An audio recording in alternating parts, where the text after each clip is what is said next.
Okay, it is 7:04, called the 378th meeting of the College Place Planning to order, and Mr. roll call, please. Monty Poyman. Here. Randall Brennis. Here. Scott Duncan. Here. Eileen Davis. Here. Ken Lauterbach. Here. Dennis Olson. Here. Brian Roth. Here. I believe we are all in attendance and we have a quorum. We're all here. All right. 2 items on the consent agenda. First, we need to approve the agenda for tonight's meeting. And the second, the minutes from January 16 meeting. And I did not see the minutes attached. Did I miss that? So if you, on 2.02, if you click on that, and then you will see minutes on your right. Right here, if you look on the screen, right in this area, and you can view the minutes. And voila. Yeah. Does that make sense to everyone? You're getting a... Am I blind?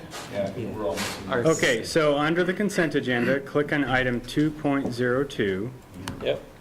and then on your right, you'll see the agenda item details, and the bottom, above public content will be view minutes. So you click on that. On the consent agenda? We have a different screen. Yep, we apparently have a different screen. You do? Do you see it, Brian? Nope, not mine. Okay. Ah, for crying out loud. Close, but not quite. That should be right. All right, so that's a problem. I need to figure out how to deal with that.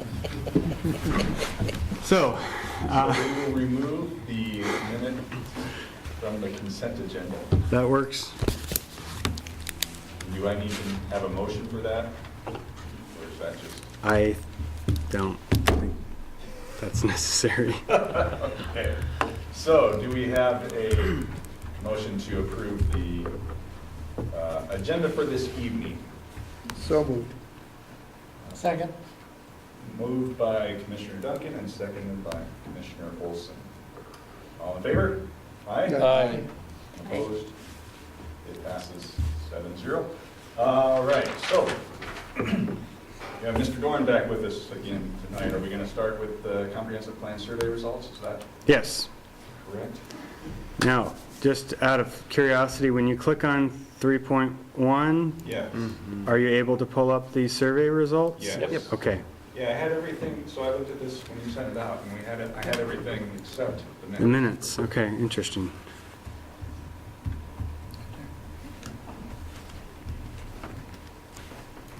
Go ahead. I'm going to be absolutely amazed when we walk into a meeting one of these days and you're all sitting there and your computers are working and we're all smiling and it's all the same. We're all smiling. And, Either that or they'll and just it be has big nothing to computers do sitting with on you. the It has everything to do with that in front of you. My theory of computers and technology, unfortunately, is it's just a more expensive way of increasing our level of frustration faster. So when it works, I'm going to go, yeah. That's a good way to explain that. Well, we had an open house a couple weeks ago, and we had kind of prior to that and concurrent with that, a survey on the comprehensive plan that was out. I think when it was all done, John, we ended up with about 73 or so responses. Yeah, something about like that. So in the 70 range. I suspect there's some duplication between people who filled out surveys and those that attended the open house, but they're kind of insightful regardless. And so you have a copy, I think, of both a summarized version of the survey results and then the whole 48 pages if you wanted to look through it. And as I looked through it, in all honesty, I can't say that anything really jumped out at me that I want to draw to your attention or that would cause me to say, boy, I wonder if we shouldn't rethink this or further discuss this. The things that I found most interesting were on the summary version on page 4. I always like the list where people kind of list the things that they value the most in the community and the things they would like to see changed and done differently. And on the summary version on page 4, there's, you can see those and kind of read through those. Those seem to be very consistent with the discussions we had here, and so. I don't see priority rank order. No, they're just in, I don't think they're in a priority order, but just listed as they kind of occurred. So it just kind of, in my mind, reaffirmed. You may have already had some discussions or some separate discussions about vacation rentals and accessory dwelling units. That was something that kind of jumped out at me. There's a lot of discussion in communities about accessory dwelling units, and depending on the community, there can be certainly different perspectives. Some communities see accessory dwelling units as a way of providing some alternative housing opportunities, some affordable housing opportunities, some way for homeowners or property owners maybe to have a little additional income. On the other hand, some communities see accessory dwelling units as increasing the density in single-family neighborhoods, perhaps inappropriately, or that it create some additional issues with parking, or perhaps in some instances with noise or buildings too close to one another. So in my discussions, I've certainly heard and seen a lot of different discussions. So I can't say that there is a right or a wrong, but it kind of struck me to see that there was appears to be a degree of a negative sentiment toward accessory dwelling units in the community. So that jumped out at me. And vacation rentals is an area that also is getting a lot of attention these days, all the way from big cities like San Francisco down to very tourist-oriented communities like Cannon Beach, to everywhere in between. And a lot of discussion about vacation rentals, and it's something that with technology it's easier to do now. But it also then raises some regulatory issues, and the most frequent complaints that I hear have to do with matters related to parking, and particularly with respect to noise or inappropriate behavior by occupants. Those oftentimes are some of the most frequent complaints. On the other hand, communities see them as a way of being able to create a tourism infrastructure and provide tourism opportunities besides hotels, and so they're not always viewed as negative. It just, once again, depends on the community. So those were a couple of things in the surveys that jumped out at me, but we put it really on the agenda to ask if you saw something in the survey results that came as a surprise to you perhaps, or was something that has you thinking that perhaps we should revisit or further discuss an item. So that's why it's on the agenda. So let me maybe turn the question back to you. Was there anything that kind of jumped out at you that was noteworthy that you'd like to bring to our attention? The thing that surprised me is on the library, in the question of use, it was minimal, and yet the support's pretty strong, and I don't quite get the correlation. If you look at the use of the library, there's not much indication. I mean, I could see potentially a correlation there from the standpoint, if there isn't one or it's difficult to access, it's not used very much, but there's a desire to have one available, so that might be a possible explanation there. That was certainly, jumping ahead to the open house, there was a lot of discussion about library at the open house as well. So I suspect that of the issues we've identified, this one is probably going to be one that generates a lot of kind of ongoing discussion, which is good. That's part of what the planning process is for, is to get the community talking about things of importance. So other things relative to the library?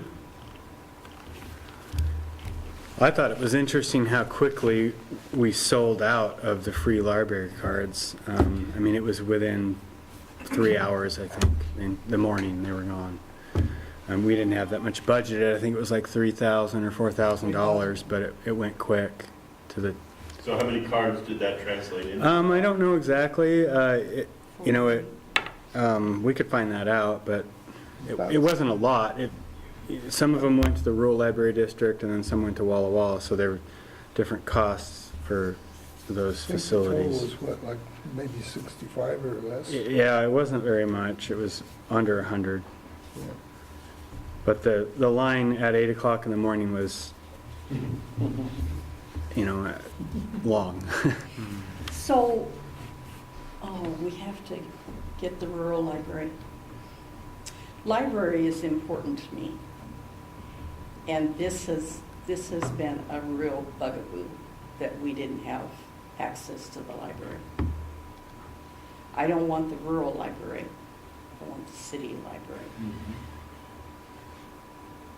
Yeah, I think there's going to be 1, 2, 3 questions about, the one is, should there be a library? And then the second question of, if yes, then what are our options and what's the best or the preferred option? And the third question is then where?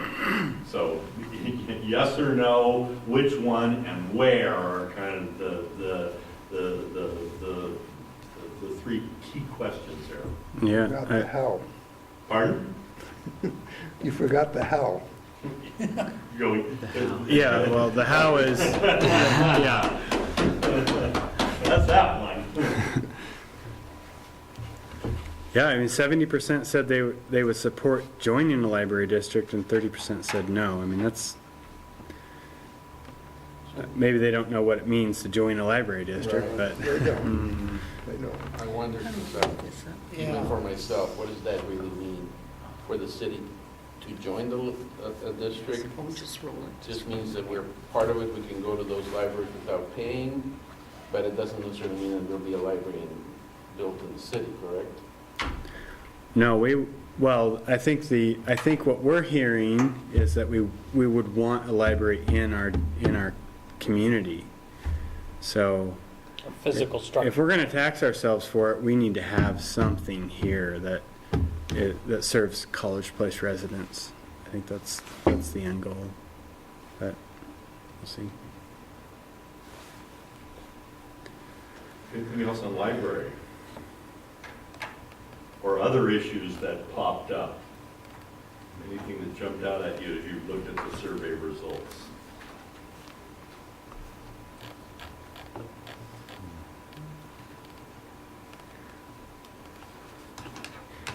I thought on page 8 of the summary, how far are you willing to walk to stores and services? Half a mile to a mile was the strongest response, and I mean, I think that says a lot about our community willing to get out and do some exercise to get their shopping done. I think that, I don't know, do you recall a national trend in terms of how far people are willing to walk? It seems long. A mile is a long distance. Yeah, well, Miles was Miles what they not that proposed, long. was the least. Depends on if you have physical problems or not. Wouldn't Yeah. walk more than a mile. I wouldn't do it now. I think, for a lot of planning, we kind of, a mile, which is about 20 minutes, tends to be the outer limits of what people would do, other than, people that are out specifically for recreational walking. But tends to be anything more than 20 minutes or a mile is kind of where we draw the line and say, no. And that's kind of what it looks like there. It's, Yep. drawing the line there. I did think it was interesting in there, I can't remember exactly what the person said, but they lived there blankety blank years, and they didn't know where a downtown was. I Yeah. thought that was pretty good. But on page 15, the question was,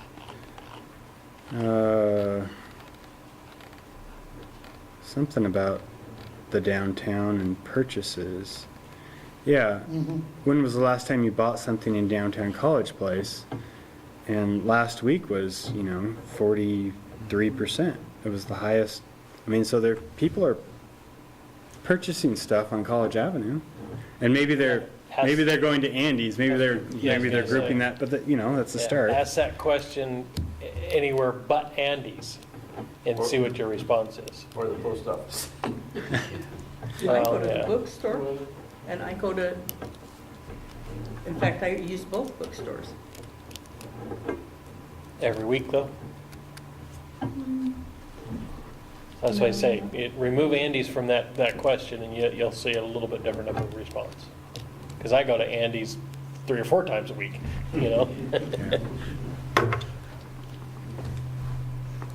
Having the post office is a blessing that I think we need to utilize, because it's a node. I mean, people go to the post office. Yeah. I mean, it's becoming less and less, but people are still going to the post office. Oh, yes. And you could develop that core. You could have some shops around there that people will also go to because they're going to the post Yeah. office. Especially because much of the area is actually covered by Walla Walla. They do the delivery part. Where I live. I have It's delivered actually, by Walla Walla. I have actually suggested to the university that they develop between Blue Mountain Mall and the gas station. Nice little strip mall, keep the post office in there, Mm-hmm. give us a few more things that we could do. It'd be a perfect place for it. Right. Actually, now that I think of John, there was one more that jumped out at me. Only 15% of, no, I'm jumping of myself. It was in the economic development element. Only 15% of the community that lives here and works here. Majority of the people that work here live somewhere else, and the majority of the people that live here work somewhere else. And only 15% of the community lives and works here. That was the one that jumped out at me. That was from the That's economic development element. A lot of people live here, but actually work maybe in Walla Walla. Yes, yep, yep. Not free waters. Yep. So somehow the notion that you work at the university and walk there and walk back, or you work downtown and you walk here and walk back, just isn't happening, or it's only happening to about 1 out of every 6 people, and all the rest are either driving here or driving there. Yeah. Well, part of that really is the fact that we're within, 4 blocks of the university is the county. You go across the train tracks and you're in the county, and there's a Yeah. lot of nice homes, and a lot of people do live right on That's that good. side. Yeah. That's great. So, that's a big deal. Matter of fact, it's not even just the train tracks, because Susan Lane is county also, isn't it? So, and that's 2 blocks from Real good point. Rogers School. Yeah. So, and a lot of our executives from the university actually live county. They don't even live in the town. Okay. So, Anything more on the comprehensive plan survey before we go to the open house? I'm going to go back to your accessory dwellings. I find it interesting because this town was built around the university college at that time. And so there's a lot of basement as well as accessory dwellings that are rented out to students. So I find it, that result is kind of surprising. Yeah, and because it was pretty strong negative, I think, if I remember, you take the 2 kind of categories together, the Yeah. strongly disagree and the disagree Yeah. was a pretty good. Yeah, and I thought that was interesting because I don't hear that in my day-to-day, working with people that own properties and want to make improvements. I often hear, I want to build a garage with an apartment above it, and our regulations aren't set up for that currently. It has to be attached, duplex sort of thing, and in most zones. So that's interesting. And the respondents to the survey, 85% were homeowners. So it would be the homeowners who would have the accessory dwelling units, and so it was the homeowners that were the ones that had apparently the strongest feelings about it. But it's something we're going to have to address because, the state laws really are pushing us in that direction for the affordable housing component. So. Do you have a sense, based on your conversations or experiences, what the concerns would be or the opposition to the notion of accessory dwelling units?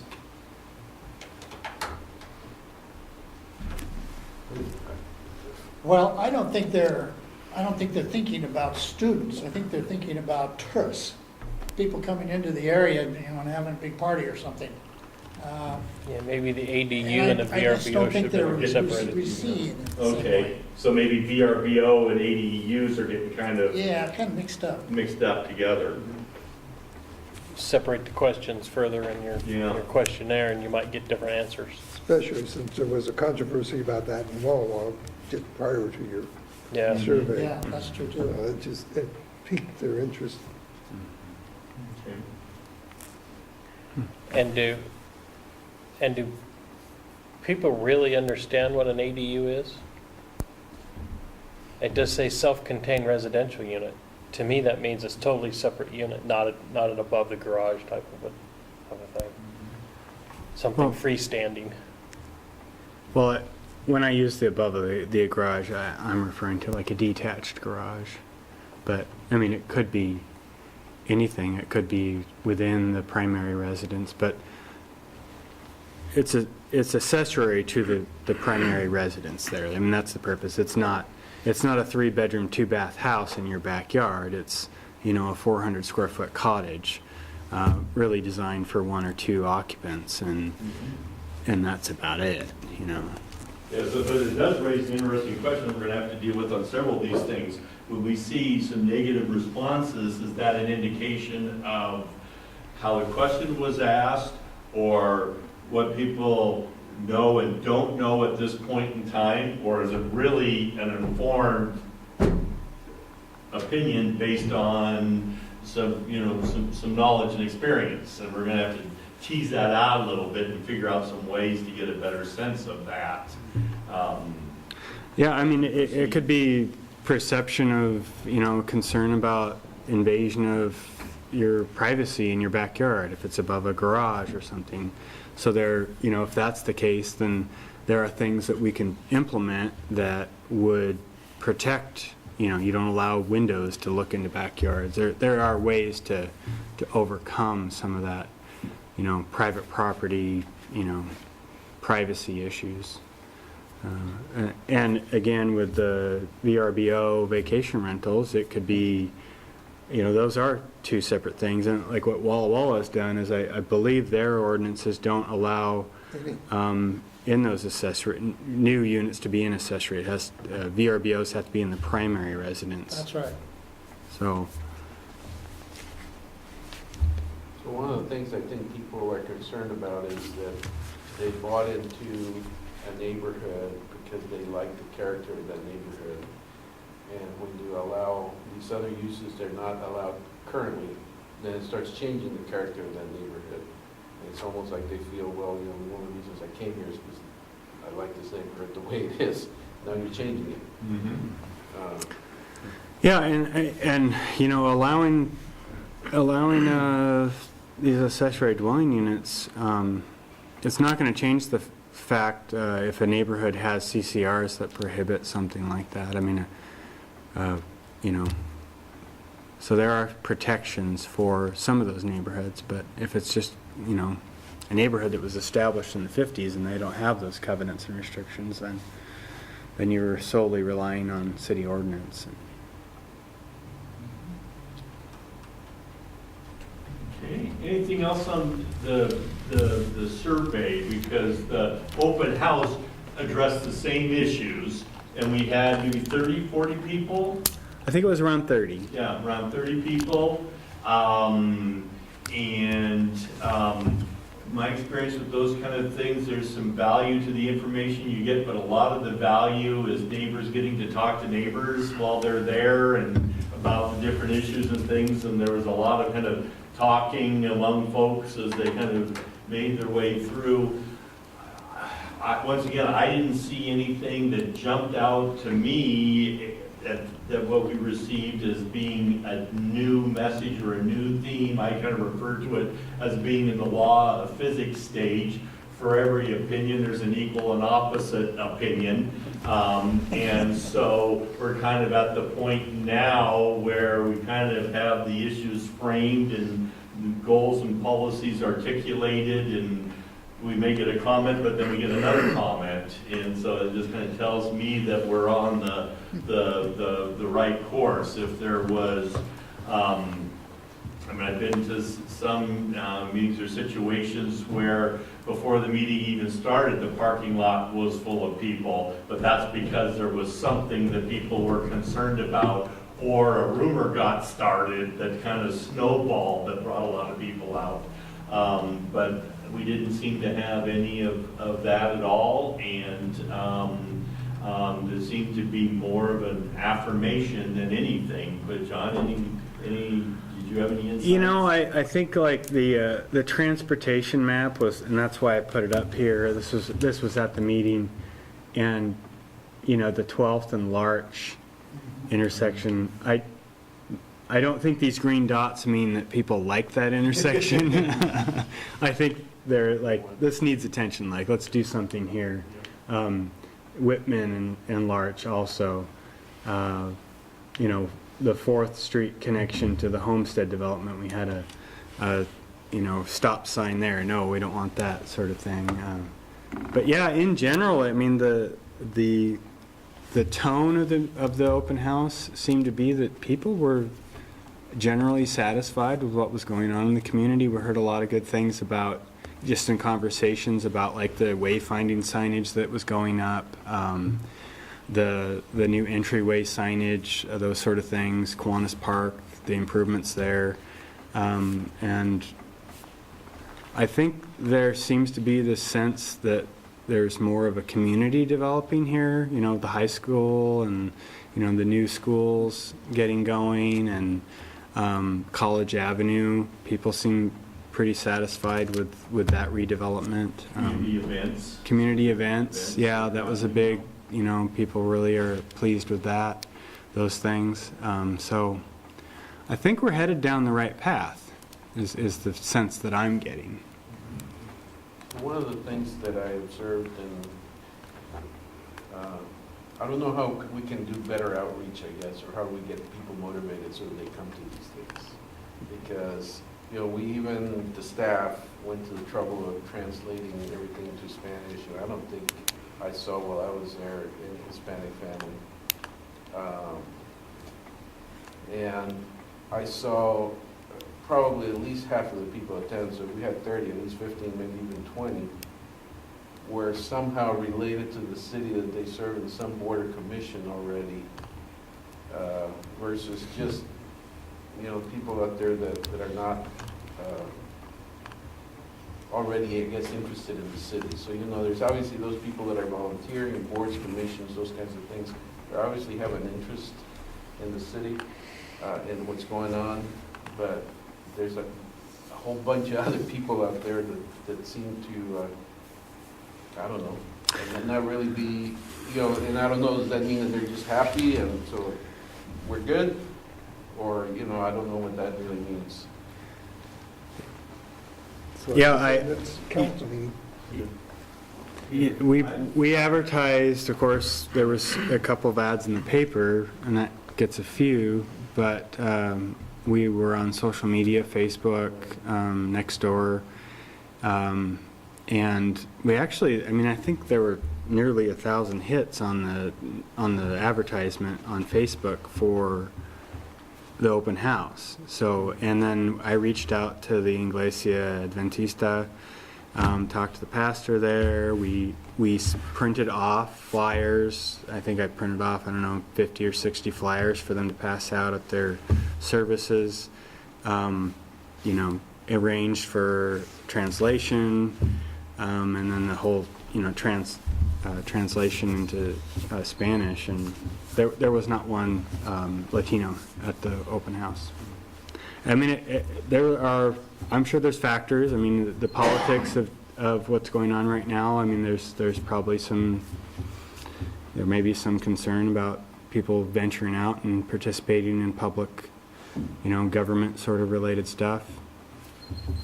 We don't know. I mean, that's speculation, of course, but zero participation, aside from Inez, who was there to translate if needed. So, yeah. I consider myself Latino, so. Okay, well, all right. Way to represent. There's one.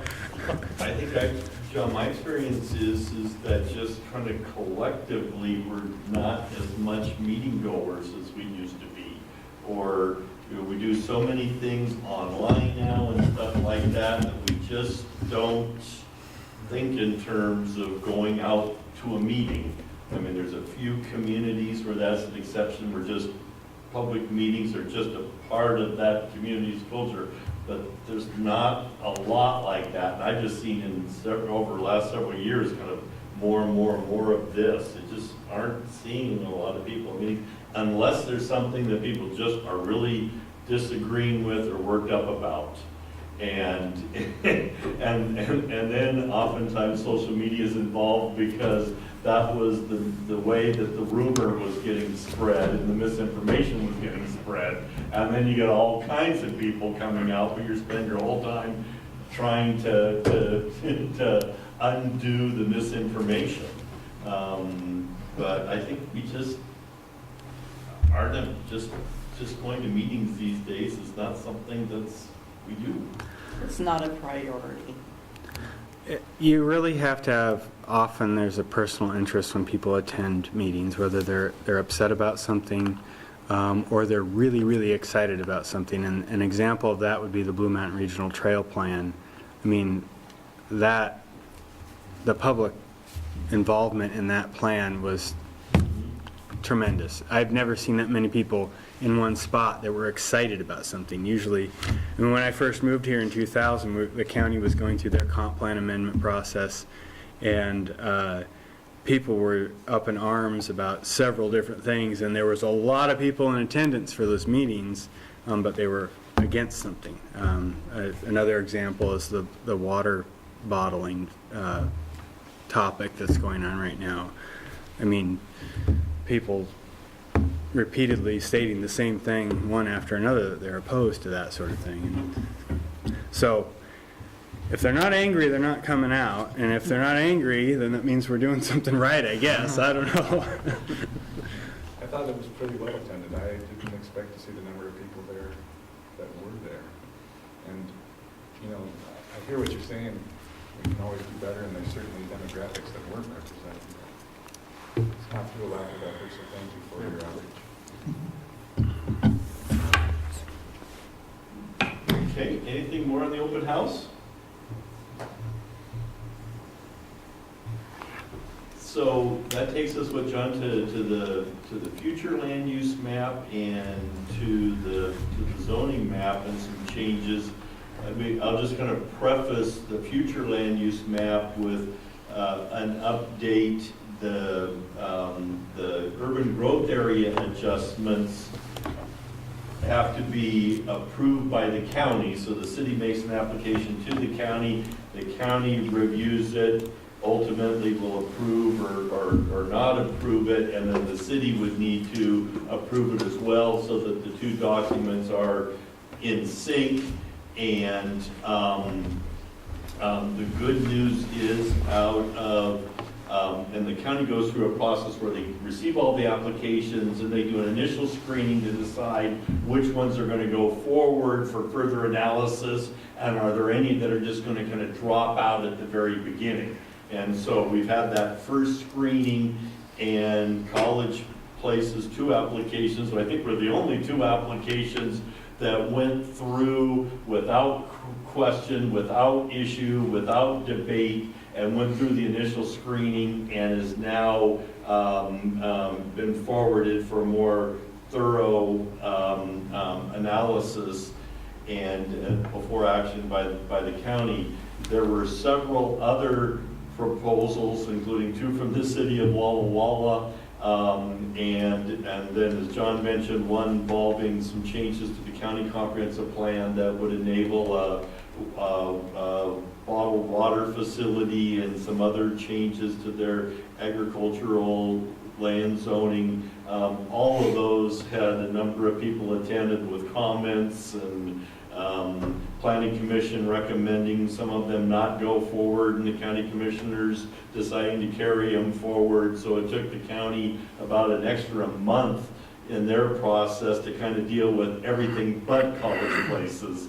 So the city's is well positioned, and I suspect there's going to continue to be a degree of controversy and question about everybody else's, but the city's request appeared to be and continue to be straightforward, consistent with the Growth Management Act, consistent with the county's goals and policies, and well-reasoned requests.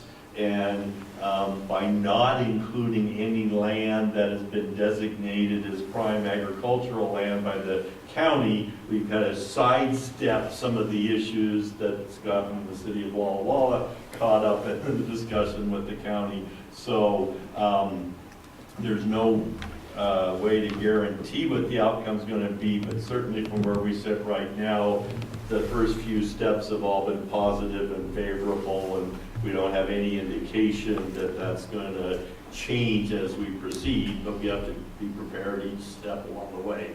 We did provide the county with some additional analysis that said that if you look at the vacant land within the city and you eliminate the land that is not suitable for development, or that clearly doesn't have the development potential and reality that it may have on paper, that when you make those adjustments, that the city does not have enough vacant land to be able to meet the projected population growth over the next 20 years.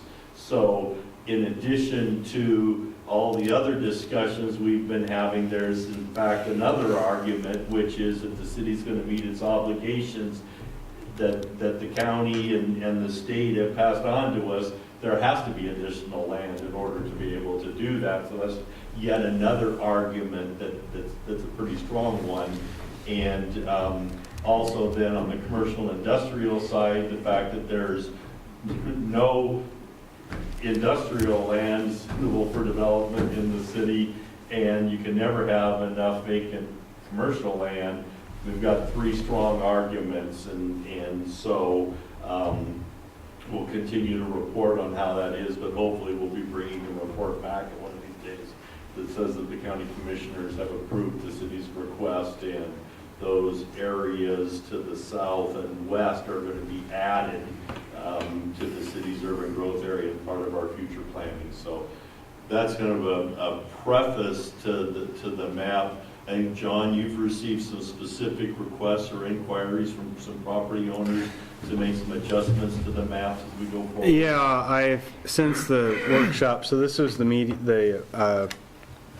map that was at the open house, and I've subsequently talked to one property. This is the land use map, so this guides the zoning, and there's a property just south of the Walmart property, just west of the Walmart property, that accesses off of the Cedar Bend subdivision down here.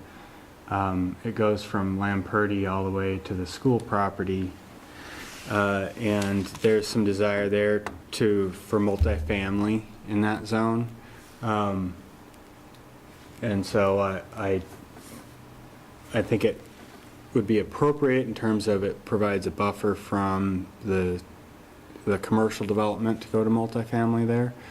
Didn't know what your guys' thoughts might be on that. That's vacant land now. There's one house on it, but the Stone Creek kind of divides the property in two, and it's really, the way it is now, maybe you could put a couple of houses on the southern piece, but it's relatively flat, and would make a good site for an apartment building, or something more than 2 units. Well, that is one of our issues that you've already mentioned, that, is that we're having a problem with low-income housing anyway. Yeah, the affordable housing And component. at some point, you have to decide where you're going to allow more multifamily use to be done. So that makes as much sense as any place that I've heard anybody talk about yet, so. John, would it raise any transportation or access issues in terms of how you know, the number of units that would be added or anything that you could see? No, I don't think that they're really, given the size of the parcel, I should have had the numbers in front of me, but I don't. But I don't think that it would even trip a TIA, a traffic impact analysis. And then Lamperti has bus service on it. The primary access would be off of this street here. I forget what the name of the street is. I think it's Cedar Bend. Anyhow. But there's the piece. The home is right off of Lamperti, and so their thought was they would subdivide it just south of the creek, keep all of the creek. The property owner is Todd Perry, and he's done a bunch of enhancement along Stone Creek, planted a bunch of trees and stuff, and it's really quite nice down there. In fact, he wants to get a utility pole and put a platform on it for hawks to nest on. So, That's a cool idea. yeah. So transportation-wise, I think it would be a good location. Of course, College Avenue is a corridor, so. But everything else, I think I haven't heard any other desires. One of the comments that we received was off of 6th Street in this block. They desired their property to go to this multifamily.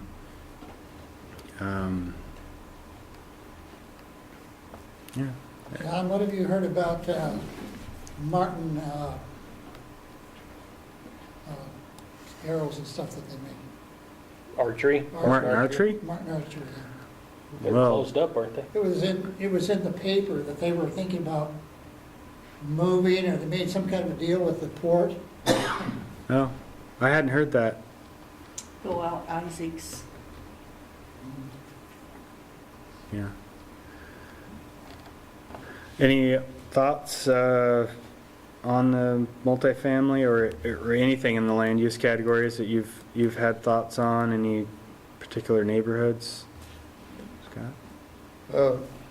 I was looking at this the other day, and since we've changed from commercial light industrial to residential now on that corner piece across from Home Depot, where do we have any light industrial availability? That is a concern. There's a possibility that this could be a light industrial at some point. We still have this purple area here, which, I mean, the parcels off of Commercial Drive, the ones that have come in have chosen to be zoned commercial, not light industrial. So the purple areas, it was an optional like land use based on what the property owner's desires were. So when all of the property south of Home Depot came in, a portion of it had light industrial uses on it, your light industrial commercial, and when they annexed in and developed it, the zoning choice was general commercial. And that was the case on like the Gilbert development, the Honda dealership. It had this purple land use and it developed as commercial. So other than that 2B area down in the southwest, or 2A. 2A. Other than the potential that you could have light industrial in that area, the city is still very light on industrial land, and that's the principal discussion with the county of the next step has to be a way of providing some industrial development opportunities in the city limits that's developable, which means that it has to be on a major transportation corridor, and it has to be some larger lots, which the potentially the prime one would be just south of the old Milton Highway and just east of 125. That would be a potential target area right there, but the discussion with the county is something has to give. You can't just box the city in and say, we expect you to meet all of your future growth obligations without giving the city the economic base to support that growth. And so the one shortcoming of this is it doesn't provide an adequate economic base, but it at least keeps that discussion alive with the county. Yeah, and that's why in our application to the county, we had this unspecified urban reserve of 58 acres based on the acreage we're taking out up here and what we're applying for down here. That's the net. And we have engaged with the county and the city of Walla Walla about joining together to do a study county-wide of the ag resource lands, because that's what we're surrounded by. You have a lot of urban residential 5-acre over here, which we can move into, but a good portion of everything else south of us is this ag resource land, and it's 10-acre minimum, but it's ag resource land, so it's considered like prime and unique essentially. Walla Walla has it as well around them. That's one of the issues that they're facing with one of their UGA expansions right now, and one of the reasons why the Planning Commission recommended that it not be on the final docket was that it's ag resource lands. And so we have a problem, so we need to do a comprehensive study, and that's what the state says. The growth management and the hearings boards are saying, if you're going to change ag resource lands, you need to look at all of them in your county and make your decisions on science, basically. So that'll be an interest. That's something further down the road, the next step after we get through this process. And that's why we drew the line at Old Milton, because we didn't want, we could have done a similar thing with like what Walla Walla did, and is make an application to move into that ag resource land, but it would have raised a lot of red flags. And even if we got it through our processes locally here, we could face a challenge either from a special interest group or the Growth Management Hearing Board. They could say no. So we'd rather So we get taken plan B or approach B, which is let's go to the county, let's go to the state, let's get them to recognize that this is a problem and has to be solved, and get them to help find the solution. And so that's the approach we're taking now. So it's going to be a little bit of a tale of two cities. Walla Walla took a little bit different approach, and they run into opposition and turbulence, and College Basin take a little bit different approach, and we'll see at the end of the day which was the wiser of the two. But right now we're optimistic that if we can get this county and the state to recognize it's an issue, get them to help find a solution, more likely to succeed. So I don't know if you ever use other communities to help you figure that kind of stuff out, but I spent almost 20 years in the Napa Valley, and St. Helena and Calistoga both had this exact same issue back then. And the vineyards were encroaching upon the city instead of the other way around. And they had that problem where they had no growth span because the property was worth more than you could ever put a house on it. I mean, the property alone, an acre of land is worth $1 million down there. So by the time you buy $1 million worth of vineyard and tear it down to put a house on, you know what I'm saying? So they have that kind of issue, and I don't know if that's helpful. yeah. If that their history could help you guys out or not. Yeah, and that's a great example, because you can't sustain or support residential development without commercial and industrial development. have to go together. If the equation is just we're going to have more residential development and deny you the ability to at the same time add commercial and industrial, you're just going to have a prescription for failure. Okay, John, anything else on the future land use map, or do we have any zoning changes that have come forward? One zoning change. And it's the Wolf property out on Southwest 12th.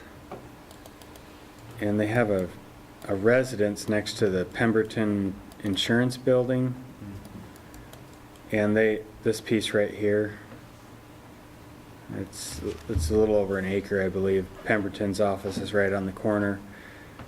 They annexed in and we assigned them zoning based on their land use of the zone of commercial. But it's a beautiful, ranch, daylight rancher, and they are attempting to sell it. And the lending institutions right now won't loan on properties if you're not able to rebuild. Now, we have evaluated our zoning language and determined that they could rebuild, but they still would like to move forward with getting the zoning changed to residential. It's much more clearer to lending institutions, but we would leave the underlying land use as commercial for them. So I would recommend that we include that and rezone it as R60, because that seems to be that's the zoning that's across the street. And if in the future there is a change, then the future owners could apply for a rezone to commercial, and they could do something there that was appropriate for a commercial zone. No. So my understanding, there's going to be an island of zoning. It would be a spot zone, so to speak, but when you actually look at all of the uses along there from Pemberton, Pemberton's commercial, obviously, but when you go all the way down to Sunbridge, every single, they're all homes. I think there's 4 homes, and they're all residential, even though a couple of them have zoning of commercial. So, and maybe it would be more appropriate to change the zoning of all of those. Well, there's one of them's in the county, so we can't do anything with that. But the one just to the west of the Wolf property, maybe it would be appropriate to rezone that as residential too, until such time. I think Sunbridge owns that structure, and I don't know what their plans are for it, but any thoughts there? The house you're talking about, I noticed the sign changed to sold now. Well, that was after about a week of back and forth trying to figure out if we could send a letter to the lending institution that that we would rebuild it if it was destroyed by a fire. We would allow it to be rebuilt. And so we finally came to that conclusion, but not without a lot of heartache.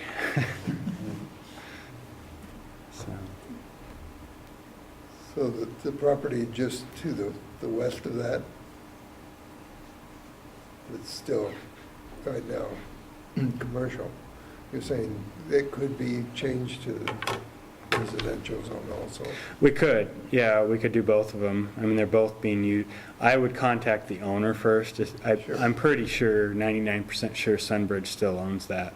And I think at one point they were thinking about utilizing that as a daycare. You can still do daycares in residential, but you're limited to the number of children you can supervise. So. Just remember along 12th Street, there's those houses on both sides. And then just as you get down towards Myra Road, that hill drops off dramatically, and then it goes down into that valley where the community bank is and stuff like that. And the property he's talking about used to be one all the way down to community bank, and they split it off. So now it's commercial down below and the commercial up above. There would be no reason why you can't go commercial up above. Mm-hmm. But there, like I said, all those properties along there have that same issue. Great big huge hill down along there. Yeah. And even there's a creek down there too. What's the name of the creek that's at the bottom of that? Stone Creek. Stone Creek. Yeah. So there's that creek, and then, so it makes sense to have the lower land stuff to be commercial, but the upper stuff is still all homes and stuff. And I know Sunbridge is in there. Is that what the number 2s are? Well, yeah, we've been talking with Sunbridge about zoning those properties as commercial. So that was when the land use change would reflect that as well. So the numbers 2s is where Stonebridge is, or Sunbridge, Sunbridge yeah. is. Okay.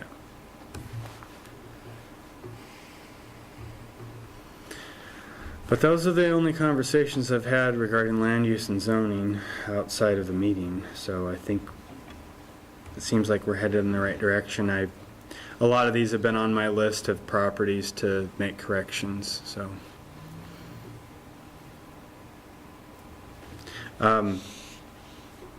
One that we haven't received any feedback really from the university on is at the end of 8th and Bade, where the plant services is. Our proposal in the land use is, it has a light industrial use for the land use, and we're proposing that go to the multifamily. Wouldn't change the way they use the land. Just give more options in the future. It would give them more options in the future, and we would propose that the zoning go that way as well. It's really not, it's not a good location for light industrial. If the university wanted to sell it, it would need to be, really it should be redeveloped as something that's more suitable to the neighborhood. Yeah, it's a fairly well old established neighborhood, and having light industrial in there I don't think would work very well either. Yeah. It would be a conflict with land uses and also just raise new transportation and access issues. Yeah. Isn't there light industrial on Evans? And do you guys not intend on there to be any further light industrial on Evans? Well, there's the old Blaze King property right here at Evans and Whitman, Right. but we've never had any light industrial beyond that property. Well, this all used to be light industrial, and then at some point in the early 90s, it was decided that it would be better off as residential, which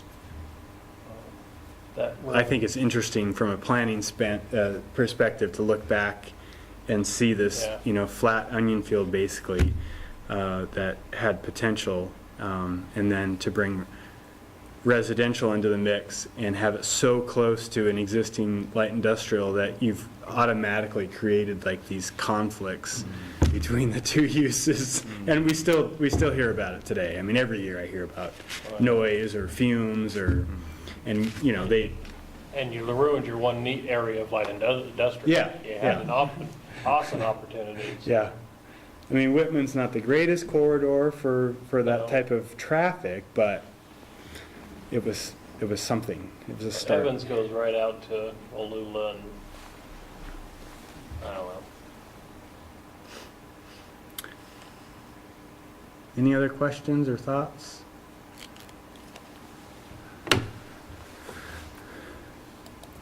So that, what takes us, John, to we have recommendations from the Historic Preservation Commission and the Economic Development Group with goals and policies. We had kind of had some as a placeholder there, pending those two groups coming forward. They've now brought their recommendations forward. In general terms, are consistent with the overall get into some editorial things, there's some duplication, some policies are kind of repeated a couple of times in some of them and things like that, but from a substance standpoint, Yeah. generally speaking, at the staff level, looks to be consistent, but we wanted to check in to see if you had any comments.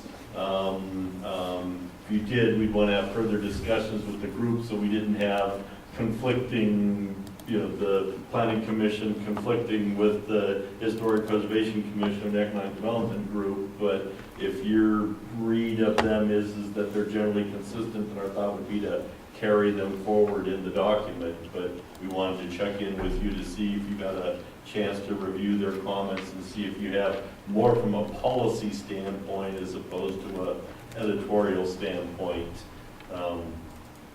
Any questions about what they're proposing? So these were at the open house, and we did some minor tweaking at the last meeting before they recommended their approval. I'm trying to think of what, I think one of the things that stood out is supporting commissioning of a qualified historian to write a history of College Place. We've had some history written about College Place, not really from a historian's perspective, or so that was an interesting policy. Also, one that stood out to me was the Poor Farm, recognizing that as a historical district, so that the Poor Farm area includes the Poor Farm Cemetery, and also the Poor Farm building itself and the Alpha Scenic View, but also the entire country estates was the Poor Farm. So they'd like to recognize that area. They'd also like to recognize where the barn, the old Poor Farm barn was at, that was torn down, or disassembled, I should say, this last summer, with a monument there. You do know the lady that lives on the corner of Larch and Scenic is the daughter of the people who had the Poor Farm. And the house that is there used to be the medical facility. Mm-hmm. That's where all the medical was at. Yeah. She'd be a really good person to talk with. I mean, Yeah. she grew up on on the Poor Farm. So we have a really active commission. They're engaged, and we're going to be developing a list of properties that might be eligible for inclusion on a historic register. So that's exciting. Yep. So this was their work. And any questions or comments or concerns? Is your basic idea to request people to? Yes. Yeah, so we have a historic preservation ordinance, and it's by participation of the property owner. We cannot force a property to be on a register. But we can go out and do surveys, from the street basically, and from researching documents to, when the structure was born. They have to be 50 years or older to be eligible, which is, there's a lot of, mid-century modern ranch-style homes are moving into that category. So there's a lot of work to be done to establish the list, to identify districts that might be eligible. But Is 50 years old enough? Yep. Is it? Because it does sound, from the real estate side, there's a bunch of them built in the 40s and the 50s around Yep. here.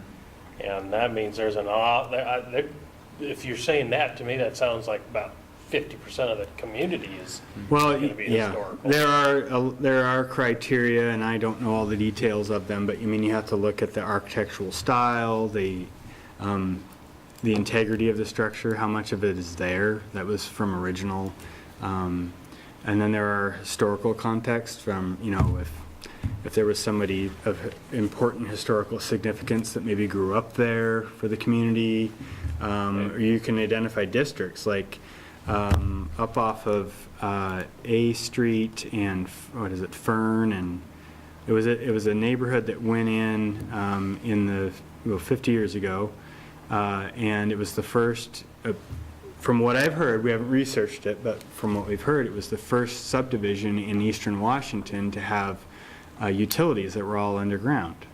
And, you know, a lot of the homes are mid-century modern style, and so That's pretty cool. yeah, it's Yeah. kind of cool. Don't know if it's true, but, you know, we have to research that. Sounds like you're on a good path. Yeah.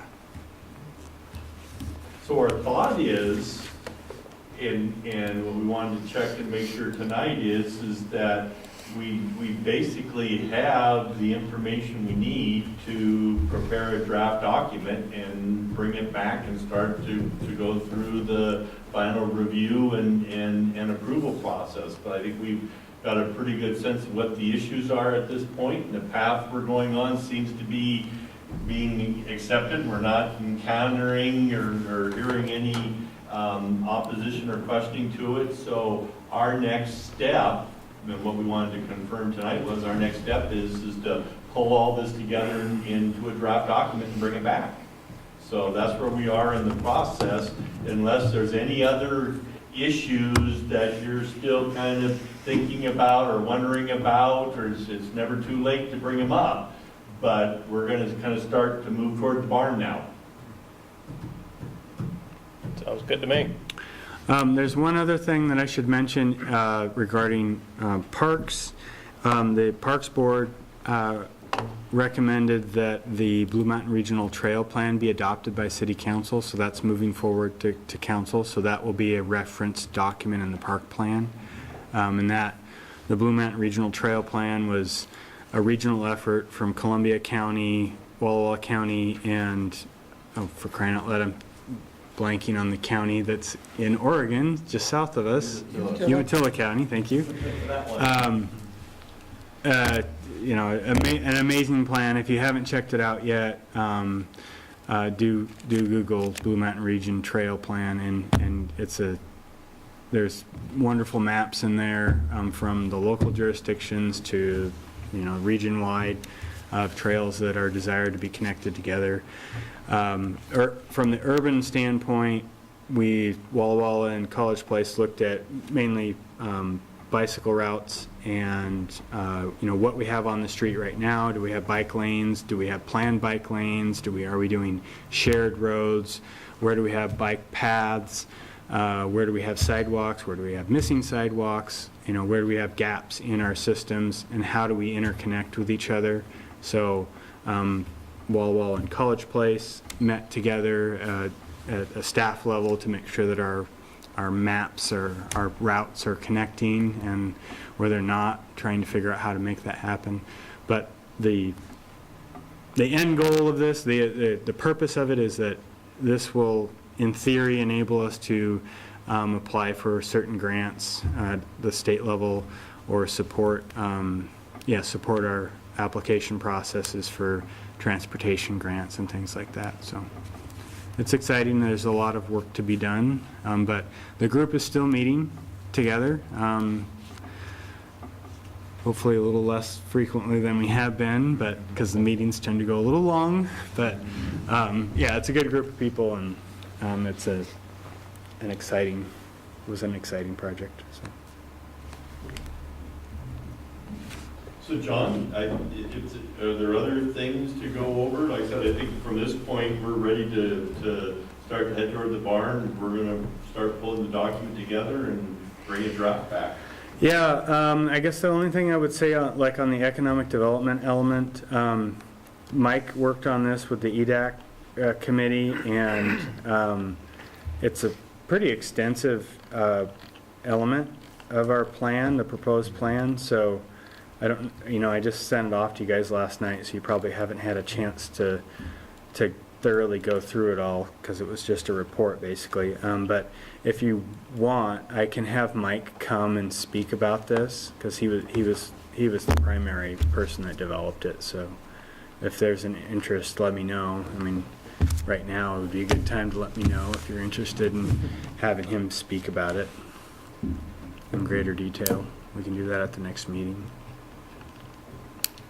I personally think that'd be a good idea. I've gotten, I don't know how many of you gotten to know Mike a little bit, but I see him quite often. He buys coffee from our coffee shop, so I see him fairly regularly, and even though he's younger, he seems to be really, really with it. And a very intelligent man, and I think it would be good to hear directly from him.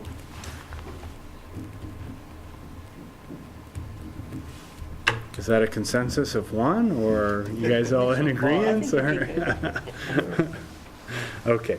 It'll be interesting to do I'm willing to listen. All right. That's all I have. Anything else? Nothing else? All right. 8:15. Let's go. We're adjourned. Thank you. that. All right.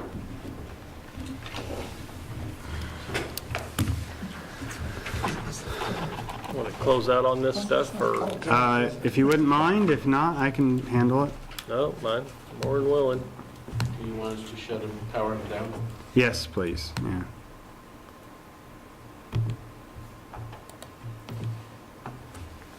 By the way, John, question 10.